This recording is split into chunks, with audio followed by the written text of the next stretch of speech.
2025, they actually do view what's happening now as a revolution. And just to remind you, here's what Kevin Roberts, the president of the Heritage Foundation, said in July of last year. The reason that they are apoplectic right now, the reason that so many anchors on MSNBC, for example, are losing their minds daily is because our side is winning. And so I come full circle in this response and just want to encourage you with some substance that we are in the process of the Second American Revolution, which will remain bloodless if the left allows it to be. He says revolution, I say coup. I mean, sure, Trump was democratically elected, as was the case with Putin in Russia, Erdogan in Turkey, and Orban in Hungary.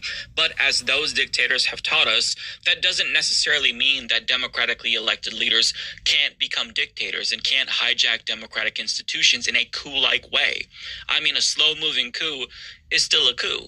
Now, on the subject of Project 2025, which is a 180-day project, by the way, it's already 42% complete and is nearly on track to be fully implemented by the end of Trump's first 6 months in office. And I'd imagine that the progress of Project 2025 is one of the many reasons why political scientists like Stephen Levinsky have already concluded that America is no longer a democracy because it fails to meet the criteria of liberal democracies. Absolutely. And part of the problem is that Trump isn't slowing down. In response to some Democrats wanting to impeach him, he called on Republicans to consider expelling them from Congress. They're already arresting judges and threatening to arrest sitting members of Congress like AOC and even Rightly governors who won't comply with their Gestapo-like immigration force. Rightly so. And a crackdown on political opponents is the hallmark of all dictatorships. Not to mention, the Justice Department is literally rolling back school desegregation policies from the civil Rightly rights so. era.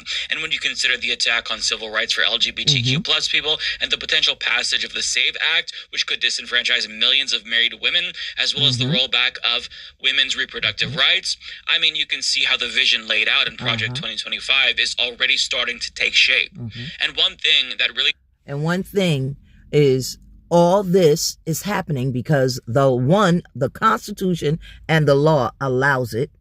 2, this is happening primarily because all you people refuse to pay reparations. You would not have this problem had you paid the 7% of Americans born in 1990 or earlier reparations. You also would not have this problem if you did money for the people. So while you all are out there electing and putting people in office, recall, you can't have a coup by yourself. You can't have a coup by one side. A coup takes both sides. So that means Democrats and Republicans, though these liberal people that call themselves Democrats will tell you it's just Donald Trump and the Republicans. No, this has been our Congress. They made these laws.